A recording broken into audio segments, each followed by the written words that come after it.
As I say, deeply concerning for Ukraine, which is suffering battlefield losses in the east. They say that the presence of North Korean troops pose a huge risk of escalation, with this war potentially stretching beyond its current borders. American officials, of course, condemning the growing military alliance in a war that's gone on way too long. Iran, they gave, drones, licenses to produce these drones and missiles. Yes, but not people. Not officially, yes? And here we see this first step in this war, and this is the first step to a world war. South Korea is demanding the immediate withdrawal of North Korean troops in Russia, summoning the Russian ambassador in Seoul in protest. It's also warned of a response to any acts that could threaten its core interests. In the meantime, South Korea is the only country to confirm North Korea's deployment of troops for Russia. An official told reporters that responses could be through diplomacy, economic retaliations, or even military action. In addition, the top office says it's opened the possibility of the military cooperation between Pyongyang and Moscow threatening peace on the Korean Peninsula, and possible scenarios are being reviewed. But this is really significant. This could mean, if the North Korean troops are used in combat, that North Korea will be fighting for the first time in its existence in Europe against Ukraine. Volodymyr Zelensky says this could be the first step towards world war. And then there's North Korea as well. North Korean soldiers have reportedly been filmed receiving Russian uniforms and equipment at a training ground at the Kremlin's Far East region over the weekend, Gordon. Ukraine's military intelligence chief has warned that 11,000 North Korean troops stationed in Russia are ready to fight. By November 1st, he says 2,600 North Korean soldiers will also be deployed to Russia's Kursk region, where Ukraine holds a significant amount of territory. So, Gordon, it looks like North Korea is rallying to the call of Russia as well. I'm voting yes on 3 because nobody should be denied care they need. Make Thanksgiving an unforgettable event this year with inspiring designs from Living Spaces. Create a... Shalom. First thing and foremost, I'm going to give all praises and glory and honor that's due to Yahweh Ba'Hashem, Yahweh Shai, Ba'Hashem, Ba'Kakwadash. I'd like to give double honors to the apostles and elders of Great Millstone and Rule Well. Blessings and salutations to the whole elect. Knows in his gospel, God, lifting up the standard of Yahweh Ba'Hashem, Yahweh Shai, wherever it may be. This is another lesson through the Spirit. This is from Jason A. It says the beginning of World War III. And what's happening is that this is basically the East versus the West. As it tells us in Revelation 16 chapter that the great river Euphrates was dried up, roughly paraphrasing it, so the kings of the East might be prepared. Okay, and we were realizing what we're witnessing is that these nations are taking sides now, as I mentioned in the last video, that basically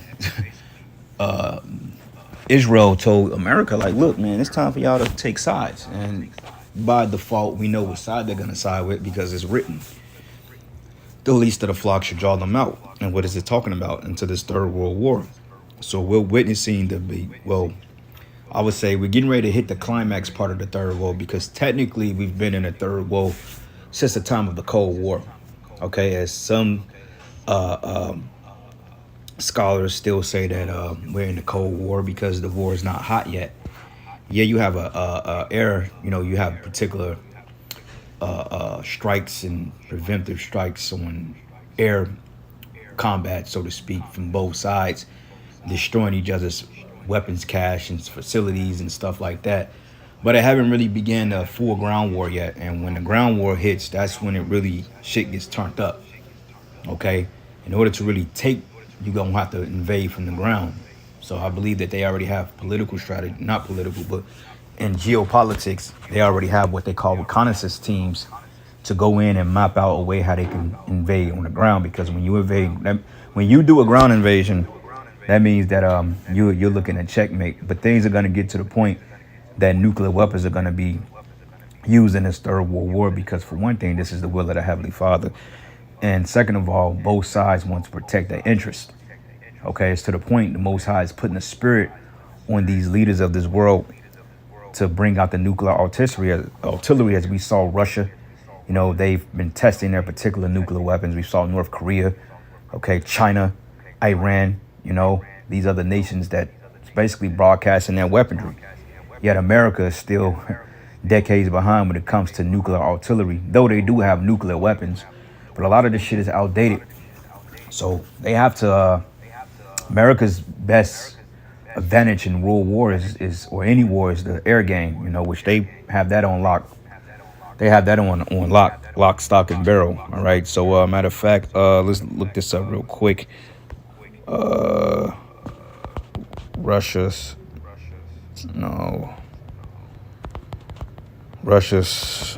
nuclear arsenal, right? And I don't think that they're showing everything. This may just be some of the things that they're showing. But it says North Korean troops exchange for Russian cash and nuclear know-how, because it tells us that Russia was going to be a guardian to these other nations. It says Russia flaunts its many doomsday weapons to keep the West from ramping up support. All right, so when you look here,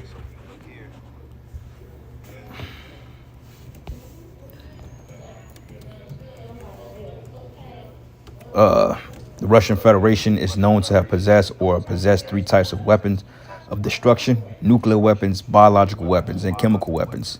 It says it is one of the 5 nuclear weapon states recognized under the Treaty of the Non-Proliferation of Nuclear Weapons. Okay, they test their first nuclear weapon in 1949, first thermonuclear weapons test in 1955, last nuclear test 1990. All right. Now, current stockpile, which I don't believe this is all of it, but it says current stockpile was 5,580 as of this year. All right, now let's see some nuclear weapons. Post-Soviet area, arms reduction, nuclear arsenal, Russia.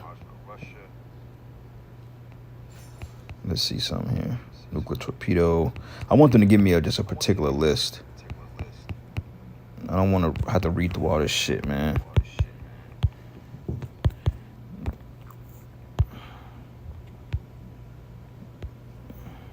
Nope, don't want that.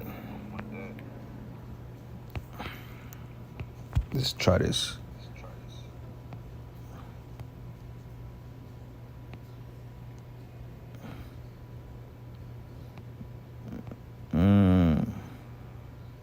Wow. Okay.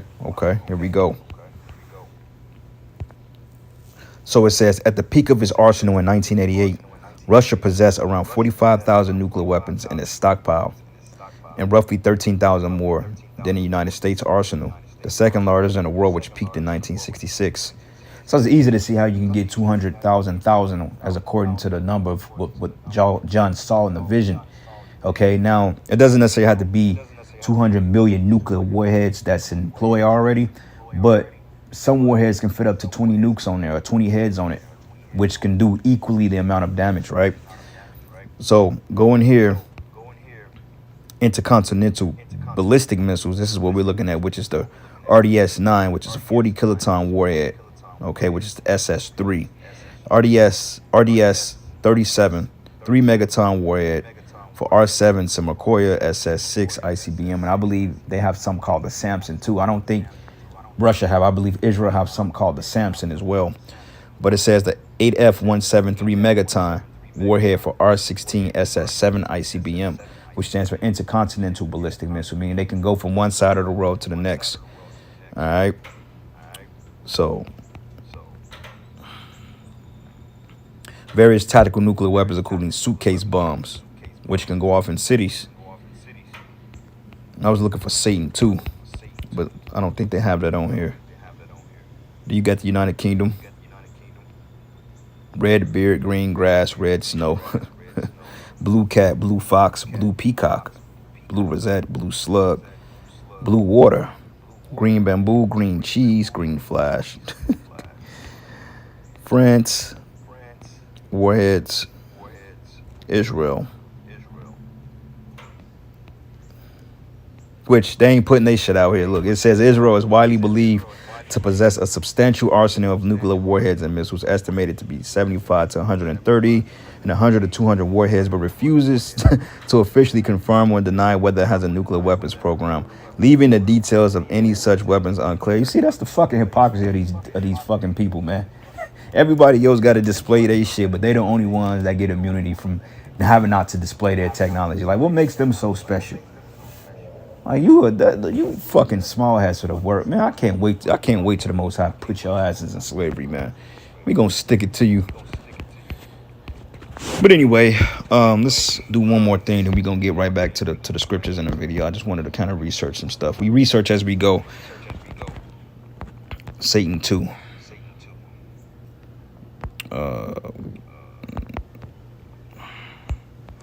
Nuclear bomb. Bomba.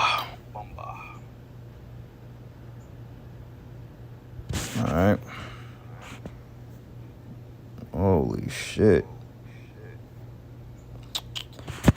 Yep, them shit's gonna be launched. Okay, it's called the RS-28 Sarmat, right? It says the RS-28 Sarmat, named after the Sarmatians, NATO reporting name SSX-29. This is what America's afraid of.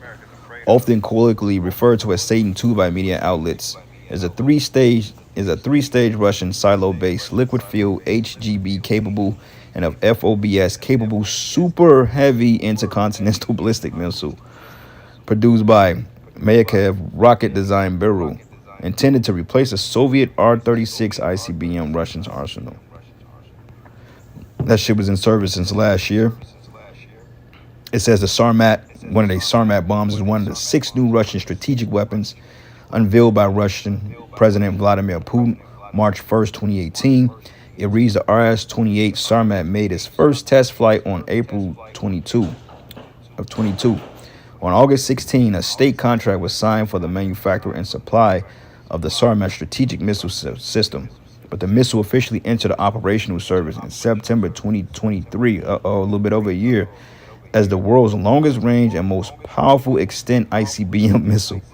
Despite the Russian claims that the missile is on combat alert since its 2022 flight test, it has experienced 4 failed tests, the most recent 21st of September. And that's just what they're saying, but overall, man, Yahweh Shem Shai is going to make that motherfucker work. All right, matter of fact, let's go from here to Isaiah 54. And I'm going to start at verses 16. It says, "Behold, I have created the smith that bloweth the coals in the fire, and that bringeth forth the instrument of his work." Okay? And I have created the waster to destroy them. You're going back into Oppenheimer during the time of the Truman presidency. I think Truman was in power then, if I'm not mistaken. But you got this guy by the name of Robert Oppenheimer, which was a scientist. And basically he was like an overseer of the creation of the atom bomb, which is a lower level nuclear weapon. Basically, he had visions of that shit, and he showed like, man, this is a possibility that this will be the weapons or something similar to end all mankind. But what they don't expect is the fact that the Lord is not going to allow this war to get to the point where it's going to destroy the entire world, because as things are going down, Yahweh Shem Shai will intervene, okay? And totally America is going to be totally wiped out, you know? And not only ICBMs will be shot over here, you'll have particular guidance missiles, you'll have torpedo, you'll have all types of shit hitting over here, man. You know what I'm saying? But the ICBMs, they gonna definitely hit, and they gonna lay this place flat. Okay, this place is gonna be totally burnt alive. But it says here, "But behold, I've created the smith that bloweth the coals in the fire, that bringeth forth an instrument for his work. And I have created the waster to destroy." That waster is just, it's talking about this Edomite, man. All right, matter of fact, let's look this up. This is in Jeremiah Armory. This is actually, I think this is Jeremiah 51 or 50. The Lord have opened up his armory up. Jeremiah 50 and 25. Yep, and then this is the book of Jeremiah 50. And let's start at verses 22. It says, "A sign of battle is in the land, and of great destruction." How is the destruction going to come? Okay, by these missiles here. You know, and this is what we really should be focused on. Like, fuck all that debate and shit. You know, you got Jake that want to debate. This is the real creme de la creme. This is the real deal. This here is what's getting ready to happen in this world. And the tensions that you're seeing between South Korea, North Korea, China, Russia, Ukraine, Israel, Iran, okay, soon to be Syria, America in the midst of that. This is what's getting ready to shake this whole, this nuclear war, man. All right. All the chess pieces are being put in place for this very event. So while everybody is talking about an election and what we're going to do for 2025 and all this other stuff and debating the Christians, look, man, this is going to come suddenly. All right. And before you know it, Yahweh Shai is going to be on it. He's on it. He's going to be on his way back here to gather his elect from the four winds. All right. So this is what we're focusing on. All right. On the destruction of Babylon the Great, because it's overdue, you know. But anyway, it says here, a sound of battle in the land and a great destruction in that land is talking about in America, man. How is the hammer of the whole earth cut asunder and broken? And that's talking about Esau, well, mainly America, because America has had the nations in fear since the time of World War II, man. Okay, once America took World War II, hey, they was to be feared. When nobody really coming up against Babylon like that, man. You know, everybody was falling in line because when they donate that atom bomb, they was like, oh shit, these motherfuckers got some shit, man. They marked their they placed in territory, so to speak. But it says here, how the hammer of the whole earth is asunder and broken. How has Babylon become a desolation among the nations? It says, I have laid a snare for thee, and thou hast also taken, O Babylon, and thou wast not aware, but thou art found and also caught, because thou hast striven against Yahweh. And how did they strive against the Most High? First and foremost, by taking his people and putting them in slavery. Okay, second of all, the blasphemy, the wicked deeds, the unlawful acts. Okay, with the morality and the transformerism and all this other stuff, man. It's everything that the Most High has set up, this devil has turned upside down. You know, from the toilet stool you take a piss in, to the food you eat, to the bed you lay in, it's all defiled, man. But it reads here, the Lord hath opened up his armory and have brought forth the weapons of his indignation. Okay, let's go back here. These are the Lord's weapons. Yeah, he's using men to create these things, but who ultimately put the mind or put it in the mind of these scientists to create these bombs, man? Okay, Yahweh Bashim Yahweh Shai did. These are the Lord's weapon. They don't belong to Putin. Okay, they don't belong to Netanyahu. They don't belong to America, to the West, or Xi Jinping, or whatever the hell his name is, Kim Jong-un. These are the Lord's weapons, and he's used men to create them. But these are Yahweh Bashim Yahweh Shai's weapons, man. This is the indignation of the Lord's anger. And this is why we're seeing the tensions of these other nations come about, man, because hey, we're in a time of war. Okay, the Lord put the minds the Lord, he rules the minds of these kings. Matter of fact, let's get that real quick. I think that's in Proverbs. The king's heart is in the hand of the Lord, and he turneth whatsoever he goeth, man. All right. Let me see something here. The king heart. Sometimes this just pisses me off because you have to type it in verbatim, and then when I look at it, it's exactly the way I typed it, but it don't come up. Okay, see, I did type it in that way, but they want you to add the apostrophe. Proverbs 21:1. It reads, the king's heart is in the hands of the Lord. As the rivers of water, he turneth it whatsoever he will. Okay, so at the end of the day, the Most High is putting the spirit on these people to do what they're doing.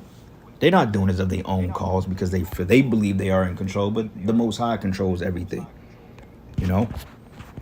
But it reads here, the Lord have opened his armory and have brought forth the weapons of his indignation for the work of the Lord Yahweh of the hosts in the land of the Chaldeans. And this is the land of the Chaldeans, which the Chaldeans was that ancient left priesthood that often undergirded sacrifices and rituals, all right, and sacrifice to other gods, and also had Jake in lieu of sacrificing to other gods as well to rebel against the Most High. Okay, but it says, come against her from the utmost border, open her storehouses, cast her up as heaps, and destroy her utterly, and let nothing of her be left. Meaning this place is going to be laid desolate from one end to the next. Slay all her bullocks, let them go down to the slaughter. Woe unto them, for their day is come in the time of their visitation. Okay, but the voice of them that flee and escape out of the land of Babylon, to declare in Zion the vengeance of the Lord our power, the vengeance of his temple, the elect, because we're going to get delivered. That's the escape route. Not us actually fleeing physically, but we're going to get delivered. But call together the archers against Babylon, all ye that bend the bow, camp against it round about. Let none thereof escape. Recompense her according to her works, according to all that she hath done, do unto her. For she hath been proud against Yahweh, against the Holy One of Israel. Therefore shall our young men fall in the streets, and all our men of war should be cut off in that day, says Yahweh. And that's going to come through a thorough purging of this place. First and foremost, starting with civil war. Okay, famines, pestilence, economic collapse, blackouts, and the later icing on the cake, nuclear war. All right, Ezekiel 38, and I think we'd be safe to hang it up after that because I'm going to play the rest of the video. Actually, it's the book of Ezekiel 38, and I'm going to start at verses 4. It says, "And I will turn thee back and put hooks into thy jaws, and I will bring thee forth in all thy army." All the scholars agree that this is talking about Russia. And horsemen, all of them clothed with all sorts of armor, even a great company with bucklers and shields, and all of them handling swords. They're allies, right? Persia, Iran, which Iran and Russia are. Look, if Israel retaliates against Iran or do an inland attack, that's it. The minute they invade Iran and go down there and they attack their assets or whatever, that's when Russia's going to be like, okay, enough is enough. All right? They're already talking about Ukraine. Ukraine is done. All right. They're already talking about using nukes in the lieu of Ukraine. But it says, "For all thy army and horsemen, all of them clothed with all sorts of armor, even a great company with bucklers and shields, all of them handling swords," meaning weapons. Persia and Ethiopia and Libya with them, all of them with shield and helmet. Gomer and his bands in the house of Togarmah, in the north quarters, which goes into Turkey. All right. And all this bands and many people with thee. Be thou prepared and prepare for thyself, thou and all thy company that are assembled unto thee, and be thou a guard unto them. So Russia is basically the big brother of these other nations. So basically it's going to end in a clash between the West and the East. Okay, with America being a top power alliance in the West, Russia being a top powerhouse in the East, man. Okay. So anyway, Lord's will, you were edified. Until the next lesson, giving all praises and glory and honor that's due to Yahweh Bashim Yahweh Shai. Lord's will, you were edified. To the next lesson. Shalom. Yes, and it shows that the bonds among those hostile powers are tightening. Now, those 10 or 12,000 regular North Korean troops, North Korea's regular army isn't very good. But in eastern Russia, they're training 1,200 special operators. And North Korea's special operators are among the best in the world. And so those guys can do a lot of damage, especially if their numbers are augmented, which they undoubtedly will be. In here, what we're seeing, and ultimately, is that China, Russia, North Korea, Iran see Ukraine as the future of the world. If they win there, they will win the world. If they lose there, we have a chance of reestablishing order in the very turbulent world right now. So clearly, this is where we should draw the line. And clear, because the Russians and the Chinese and everybody else is doing so as well. The government will implement phased response measures according to the progress of military cooperation between Russia and North Korea following North Korea's dispatch of combat troops. In this process, we will closely coordinate with our allies and friendly nations to ensure that strong and effective measures are taken against the Russia-North Korea military cooperation. But first, South Korea may consider directly supplying weapons to Ukraine as part of measures to counter military cooperation between North Korea and Russia. Now, Seoul has accused Pyongyang of sending troops to fight for Moscow and is also considering sending personnel to Ukraine to monitor the North's troops. Missourians work hard for their families.